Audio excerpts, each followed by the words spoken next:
আসসালামু আলাইকুম। সুপ্রিয় শিক্ষার্থী বন্ধুরা, কেমন আছো সবাই? আশা করি আল্লাহর অশেষ রহমতে সবাই ভালো আছো।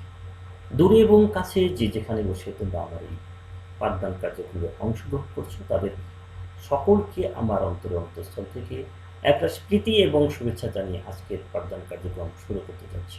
প্রিয় শিক্ষার্থী বন্ধুরা, আজ তোমাদের জন্য রয়েছে নবম দশম শ্রেণীর গণিত বইয়ের প্রথম অধ্যায় থেকে একটি পাঠদান।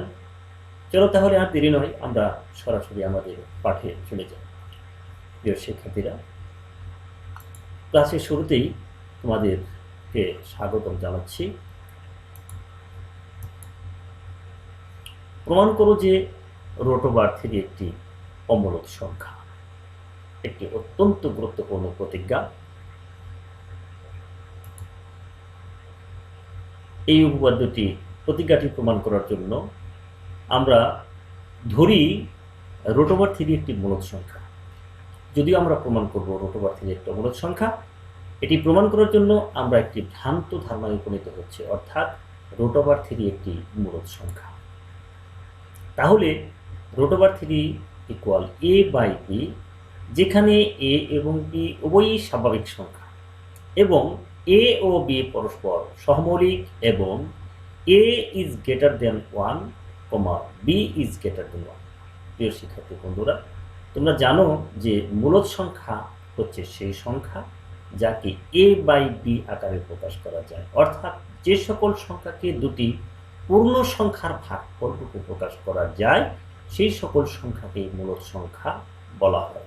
প্রিয় শিক্ষার্থীরা, তোমরা দেখতে পাচ্ছ এটি যেহেতু একটি মূলত সংখ্যা আমরা ধরে নিয়েছি, সুতরাং আমরা লিখতে পারি রোটোবার্থ is equal to a by b, যেখানে এ এবং বি হচ্ছে উভয়ই স্বাভাবিক সংখ্যা এবং পরস্পর সহমৌলিক। প্রিয় শিক্ষার্থীরা, তোমরা জানো যে স্বাভাবিক সংখ্যা হচ্ছে গণনাকারী সংখ্যা, অর্থাৎ 1 থেকে শুরু করে তার চেয়ে বড়, অর্থাৎ 1, 2, 3, 4, 5, 6, 7, 8, 9, 10 ইত্যাদি। এবং এ এবং বি হচ্ছে পরস্পর সহমৌলিক। প্রশ্ন থেকে যায় তাহলে সহমৌলিক সংখ্যা বলতে আমরা কি বুঝি? প্রিয় শিক্ষার্থী বন্ধুরা, দুটি সংখ্যা যদি এমন হয় যে যাদের ঘষাঘ সবসময় 1, তাহলে সেই সংখ্যা দুটিকে পরস্পর সহমৌলিক সংখ্যা বলা হয়। আমি আবার বলছি যে দুটি সংখ্যা যদি এমন হয় যে তাদের ঘষাঘ সর্বদা 1 হয়, অর্থাৎ দুটি সংখ্যার মধ্যে যদি 1 ব্যতীত অন্য কোনো সাধারণ উৎপাদক না থাকে, তাহলে ওই সংখ্যা দুটি হচ্ছে পরস্পর সহমৌলিক সংখ্যা। যেমন 7 এবং 8 হচ্ছে পরস্পর সহমৌলিক সংখ্যা, 8 এবং 9 হচ্ছে পরস্পর সহমৌলিক সংখ্যা, কারণ এই দুটি সংখ্যার মধ্যে 1 ব্যতীত অন্য কোনো সাধারণ উৎপাদক নেই। প্রিয় শিক্ষার্থীরা, এবার আমরা উভয় পাশে বর্গ করে দিলাম। লক্ষ্য করি √3 whole square equal a square by b square. দেখো পাশে লেখা আছে উভয় পাশে বর্গ করে, বা 3 equal a square by b square. আমরা জানি যে স্কয়ার এবং রুট উঠে যায়, সে কারণে আমরা লিখতে পারি 3 equal a square by b square,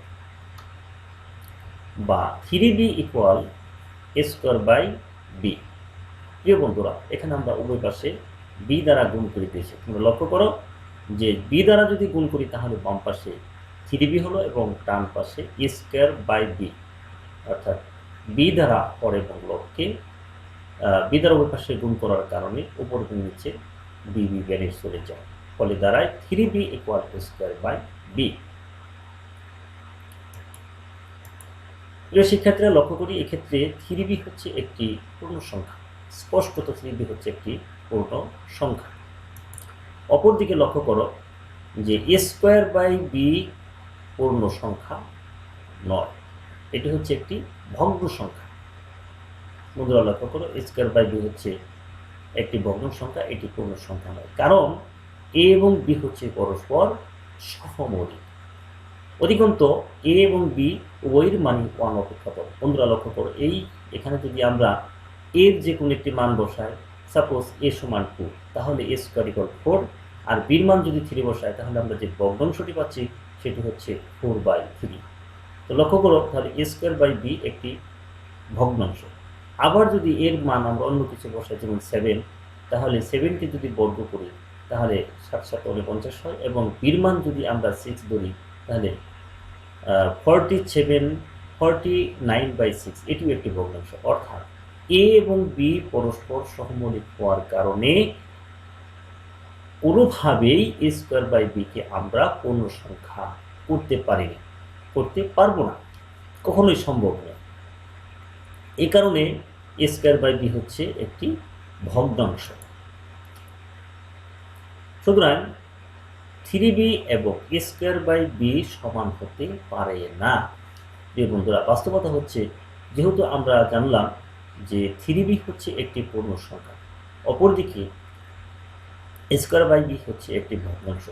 বাস্তবে কখনো একটি পূর্ণ সংখ্যা কখনো একটি ভগ্ন সংখ্যার সমান হতে পারে না, এটি বাস্তবতা বিরোধী। অর্থাৎ আমরা লিখতে পারি 3b is not equal to হচ্ছে এ স্কোয়ার বাই বি। তাই √3 কে a বাই বি আকারে প্রকাশ করা সম্ভব নয়, অর্থাৎ প্রকাশ করা যাচ্ছে না বা যাবে না।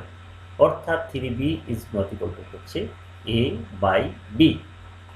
যেহেতু √3 কে a বাই বি অর্থাৎ দুইটি পূর্ণ সংখ্যার ভাগফলরূপে প্রকাশ করতে আমরা পারি না, সেই কারণে √3 কখনোই মূলদ সংখ্যা হতে পারে না, অর্থাৎ √3 মূলদ সংখ্যা নয়। তাহলে বন্ধুরা বুঝতেই পারছ যে যেহেতু √3 একটি মূলদ সংখ্যা নয়, তাহলে অবশ্যই এটি কি একটি অমূলদ সংখ্যা। সুতরাং √3 যে একটি অমূলদ সংখ্যা সেটার প্রমাণ হয়ে গেল। প্রিয় শিক্ষার্থী বন্ধুরা, আমরা ক্ষণিকের জন্য √3 মূলদ সংখ্যা বানানোর চেষ্টা করলাম, বিভিন্ন যুক্তিতর্কের মাধ্যমে সেটাকে মূলদ সংখ্যা বানানোর চেষ্টা করেছি, কিন্তু কোনোভাবেই সেটাকে মূলদ সংখ্যা বানানো যায়নি, যার ফলশ্রুতিতে উপরোক্ত তথ্যের বা যুক্তির আলোকে আমরা একথা বলতে বাধ্য হলাম যে √3 একটি অমূলদ সংখ্যা প্রমাণিত। প্রিয় শিক্ষার্থী বন্ধুরা, √3 একটি অমূলদ সংখ্যা আমরা শুরু থেকে শেষ পর্যন্ত তোমাদের বোঝানোর চেষ্টা করেছি। এ সম্পর্কে যদি তোমাদের আরও কোনো কিছু জানার থাকে তাহলে কমেন্ট বক্সে কমেন্ট করে জানাবে। পরবর্তীতে সেই বিষয়ে তোমাদের সাথে আলোচনা করব। পরবর্তী পাঠদানের জন্য সবাইকে আমন্ত্রণ জানিয়ে আজকের পাঠদান কার্যক্রম এখানে শেষ করছি। সবাই ভালো থাকো, সুস্থ থাকো এই প্রত্যাশায়। আল্লাহ হাফেজ।